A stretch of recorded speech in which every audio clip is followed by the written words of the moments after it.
हमारे स्टेज पर बिल्कुल अभी मुशायरों की दुनिया में आई हैं प्रियंका गुप्ता। मैं बहुत ही सम्मान के साथ भी और उनका उत्साह बढ़ाते हुए मैं आपको ये बता दूं कि यहाँ पर जितने भी साहित्य की दुनिया के वे लोग बैठे हुए हैं जो साहित्य के बारे में या उसके व्याकरण के बारे में, उसके इतिहास के बारे में जानते हैं, वो ये भी जानते हैं कि शायरी जो है दो तरह की होती है। एक तो शायरी जिसमें प्रबंधकीयता जो है जिसको कहते हैं, वो तमाम चीजें होती हैं हमारे अशार में, कतात हो या गजलें हो।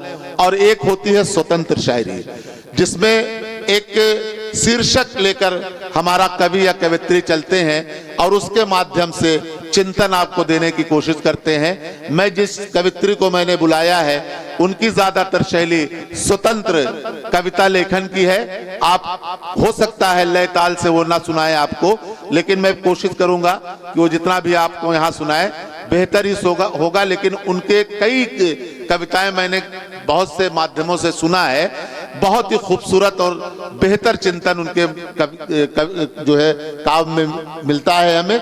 मैं उन्हें सम्मान और उत्साह के साथ आमंत्रित करता हूं कि वो आए और अपनी रचना यहां से प्रस्तुत करें। सर्वप्रथम मैं हिंदुस्तान समाचार पत्र परिवार का आभार व्यक्त करना चाहूंगी जिन्होंने मुझे ये मंच प्रदान किया। कुछ पंक्तियां समर्पित हैं परिवार को। कैसे भुला सकूंगी यह सत्कार आपका, कैसे भुला सकूंगी यह सत्कार आपका, आभार व्यक्त करती हूँ 100 बार आपका। अरे वाह वाह वाह वाह, आभार अरे फिर से पढ़ो, फिर से पढ़ो। 100 बार आपका, अरे आभार व्यक्त करती हूँ 100 बार आपका। दिल से दुआ यह देती है प्रियंका आपको, दिल से दुआ यह देती है प्रियंका आपको, फूले फले जहान में परिवार आपका। अरे जिंदाबाद जिंदाबाद। फूले फले जहान में परिवार आपका। प्रियंका एक बार और पढ़ो, बहुत अच्छा है। ये हिंदू परिवार को संबल प्रदान करेगा। प्रियंका आपको फूले फले जहान में परिवार आपका, फूले फले जहान में परिवार आपका। बहुत अच्छा। इसी के साथ मैं अपनी रचना आपके सामने प्रस्तुत कर रही हूँ जिसका शीर्षक है ईश्वर और माँ की गोद। अरे वाह, ईश्वर और माँ की गोद।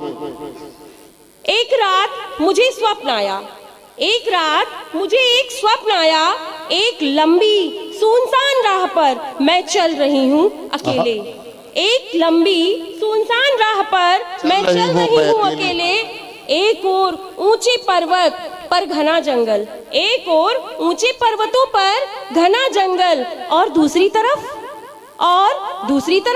कलकल छलछल निनाद करती नदिया का जल, और दूसरी तरफ कलकल छलछल निनाद करती नदिया का जल। मोड़ से कुछ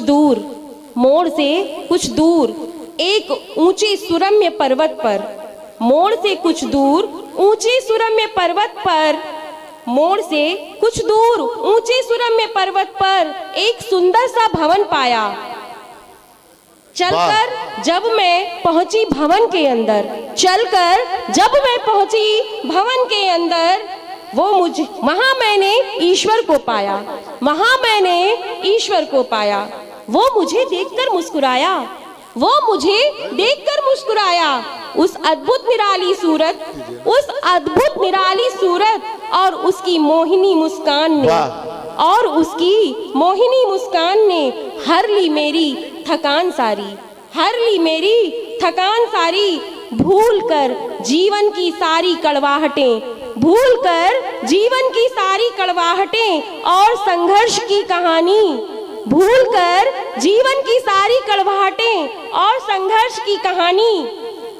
हो गई मैं उसके कमल नैनों की दीवानी, होश ना था मुझे उसका प्यार पाकर, मेरी दशा देखकर उसने मुझे आवाज देकर बुलाया, आवाज सुनकर मुझे जब होश आया, आवाज सुनकर मुझे जब होश आया, सुबह की ब्रह्म बेला थी और मैंने अपने को माँ की गोद में पाया। सुबह की ब्रह्म बेला थी और मैंने अपने को माँ की गोद में पाया। सुबह की ब्रह्म वेला थी और मैंने अपने को माँ की गोद में पाया। वाह वाह वाह वाह, बहुत अच्छे थे। वाह, धन्यवाद।